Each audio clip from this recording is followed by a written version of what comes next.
Hey, ladies and gents, welcome back. This is going to be part 1 to What If Naruto had the good half of the Nine Tails. So now, obviously, Minato, instead of sealing the Yang half inside of Naruto, he would just seal the Yin half, the side that he gave himself originally. So this means that Minato would have the more evil and hatred-filled half of the Nine Tails, while Naruto would have the good and more friendly side that Minato had in the original. So now, this means that when Naruto is growing up, he doesn't really have this Nine Tails inside of him that's like slowly trying to weaken the seal and trying to break out. If anything, the Nine Tails would actually be helping Naruto train and even giving him like KCM at like a really young age. So as Naruto's growing up, he is like constantly talking to Kurama, and pretty much he's learning all of his different techniques and different things from Kurama.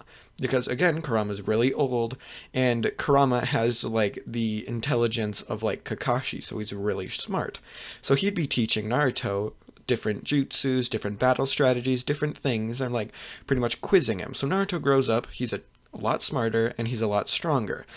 So now, as he is growing up, he graduates the academy at the same age and doesn't end up like failing like he does in the original, because again, he has the yin half, and that's like one of the I'm not sure if this is like headcanon or if I'm actually like just this is fact or something, but I'm pretty sure that the normal clones require yin and shadow clones require yang chakra, and Uzumaki have like a ton of like the yang side, and the Nine Tails that was sealed inside of him was also the Yang side, so he couldn't really make the clones. But now he has a good mix between the two, because not only is he Uzumaki with the more Yang side, but he also has the Nine Tails, which would give him the Yin half that he'd need.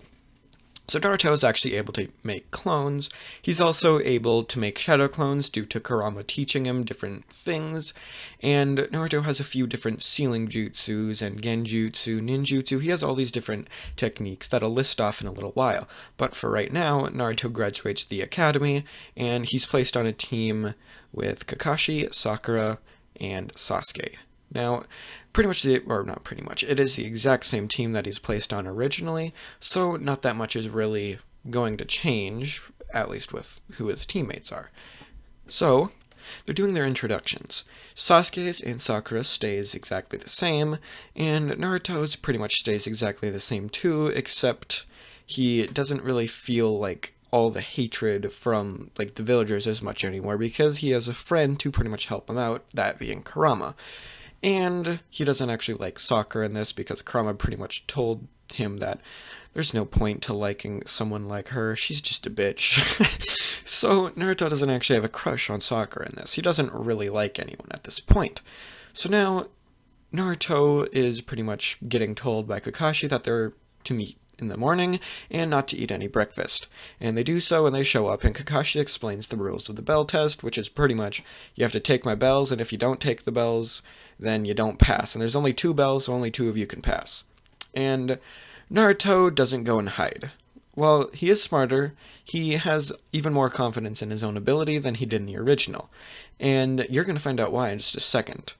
Naruto starts just using basic taijutsu against Kakashi, and he can tell that it's not really doing anything, but it does force Kakashi to put away his book.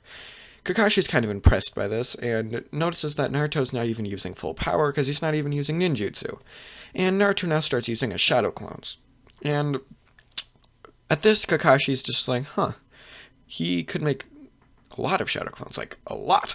And Naruto, I'm going to say he only makes about 20 at this point. And all of them are just barraging Kakashi. And Kakashi can't really do all that much other than just evade them, just because he's trying to figure out the fighting style that Naruto has. Now, Naruto learned a few different jutsus from Kurama, and he's going to use a few of them right now. And again, Naruto has wind and water style in this one. I'm not sure if I don't think he had water style in the original, but he was an Uzumaki, and Uzumaki generally do have water style, so I'm going to say Naruto has water style in this as well. He uses a water style, water dragon jutsu, and sends it flying towards Kakashi. Each and every single one of his shadow clones uses this jutsu.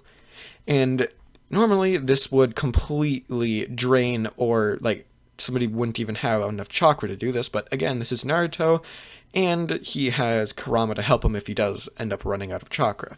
So Naruto is continuing his fight, and again he uses the giant, or not giant, but he uses all these different water dragons. And Kakashi is trying to figure out how he's going to counteract this, because this is a massive scale jutsu that not even he could probably do or react, or he can react to it, but he can't counter it in a way. So he's trying to think of how he's going to get out of the way of this giant jutsu, and he gets the idea.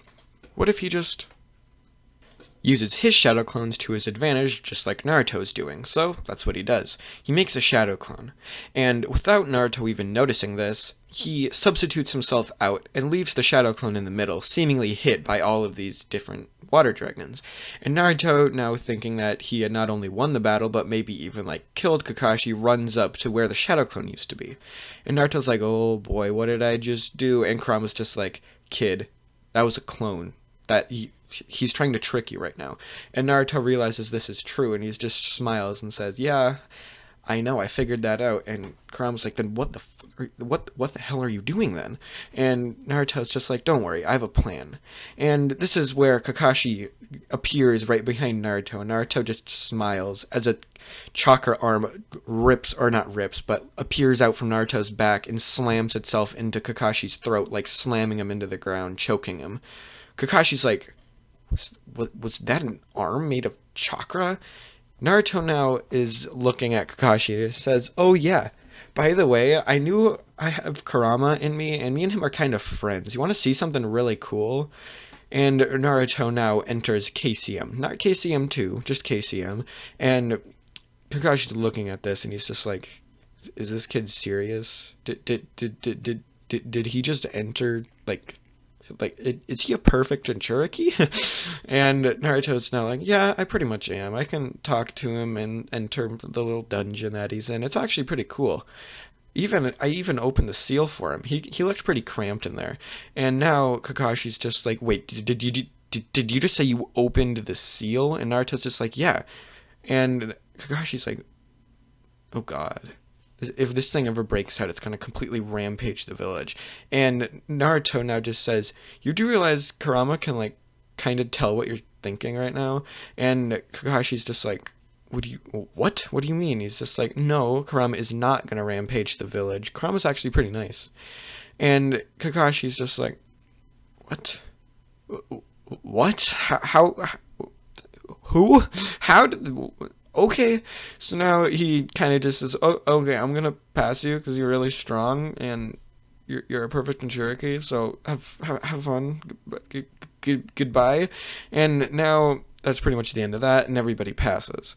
They start doing all their D-rank missions, and obviously, just like in the original and every other What If series have done, they get insanely bored of this, because, again, their D-rank missions, it's just cleaning up stuff or catching a cat. It's boring stuff. There's no point in really... They don't see a point in doing it, even though it, has to be done around the village occasionally. They don't really see why it has to be done in the first place. So now... they decide that they're going to go to the Hokage and ask for a higher ranking mission. And Hiruzen hesitates, and Naruto just says, you do realize how strong I am, right? I'm probably stronger than Kakashi. And Hiruzen just laughs and says, you can't be stronger than him. You have no idea what he's capable of. He wasn't even trying against you. And Naruto just says, yeah, neither was I, as he enters KCM, and... now Hiruzen can sense the pure amount of strength and chakra running through Naruto right now, and he's just like, that's a higher boost than Sage Mode. How is that even possible? And now he's just like, okay, whatever. You guys can have a mission here. Guide this bridge builder. And Naruto's like, okay. So they start the next mission, to guide the bridge builder named Hazuna to his homeland in the Land of Waves. Now they pretty much start the mission, and they get to the point where they see a puddle. And Naruto notices this puddle with the help of Kurama, and Kurama's just like, kid, it's not the rainy season right now. If it hasn't rained in weeks, maybe even a month, there shouldn't be a puddle right there. And Naruto's like, yeah, you're right, you make a point. And Naruto's kind of discreetly looking around the area, and Kakashi notices this, and he's actually pretty proud of this, because he's like, oh, he actually noticed. He didn't just think that like he walked by a puddle and actually saw it as a clue. This kid's pretty good. And this is where the two Chunin brothers attack. And before they can even manage to do anything to Kakashi, two chakra arms extend out from Naruto and pretty much grab them by the throat and slam them into a nearby tree. Naruto then starts trying to question the two of them against why they're doing this, and after nothing happens, Naruto puts them into a genjutsu that Kurama taught him once. And Naruto, after a while of this being in a genjutsu, pops out like seconds later for what is in the real world and tells Kakashi everything about how they're after this bridge builder because he's trying to connect the mainland and I don't remember the guy's name, but this like gang leader doesn't exactly want that to happen. And Kakashi now, he's like, okay, I'm gonna question how this kid figured that out so quickly later, but for now, I'm just gonna question Tazuna. So he now looks over to the bridge builder Tazuna, and he's just like, is everything he just said true? And Tazuna's like, I don't know how we figured that out, but yeah, it's true. We can't afford to get a higher ranking mission, so we had to do this. And Kakashi thinks about it for a while, and he decides that he's just gonna go along with it, and he's gonna let them continue going on with this mission. So now they go a little bit farther, and a sudden mist rolls over, and this is where Zabuza attacks as a blade flies overhead. Kakashi yells duck, and everybody does so. And now, when the blade slams into a tree, Zabuza jumps on the top of it and is pretty much standing there looking down on everyone. Kakashi, before really thinking that Naruto might actually be able to take this guy, just says, okay, everybody stay back. He's a Jonin. His name is Zabuza. He's literally like a Kage assassin, so I'm going to take him on. And Kakashi does so, and he does still end up getting trapped inside of a water prison. And now Naruto just kind of laughs, and he's like, okay, fine, I'm going to have to deal with this. And a chakra arm starts flying over to where Zabuza is. Zabuza uses his sword and tries to cut the chakra arm, but it kind of just deflects out of the way, like looking kind of like Orochimaru's snake head, as it like just kind of, nope. And now Zabuza's like, what the heck just happened? As the chakra arm slams into Zabuza's chest, sending him flying backward. He wasn't expecting that much impact. Now, with beginning their kind of round 2, with Kakashi now having his Sharingan out. And Kakashi thoroughly wrecks Zabuza, and they continue on their walk after Haku pretty much seemingly kills him. But Naruto gets a little bit of a sense that they're not actually dead, and they're going to come in contact with him again. So now they go back to, or not back, but they go to the bridge builder's house, and they begin their training. And Kakashi's pretty much explaining to everybody the concepts of tree walking. And everybody does it, and everybody's trying to practice this, and Naruto's just kind of standing there looking at the tree like, huh. And Kakashi questions Naruto, why don't you go try it too, Naruto? And Naruto's like, oh, you mean this? As he casually just walks up the tree. And Kakashi's like, oh, you already know how to do it? Naruto's like, yeah. And Naruto now walks over to a puddle. I can do this too, as he's standing above water. And Kakashi's like, interesting indeed. So, while Sakura and Sasuke pretty much train on trying to develop getting up this tree, Naruto kind of just chills and meditates, with pretty much talking to Kurama the entire time. So now when Sasuke masters tree walking, they're about to go to the bridge. And they arrive at the bridge, and this is where Zabuza and Haku are standing there awaiting them, ready for round 3. So that's where I'm going to leave this part off, and I'll see you guys in the next part. Peace out. Bye.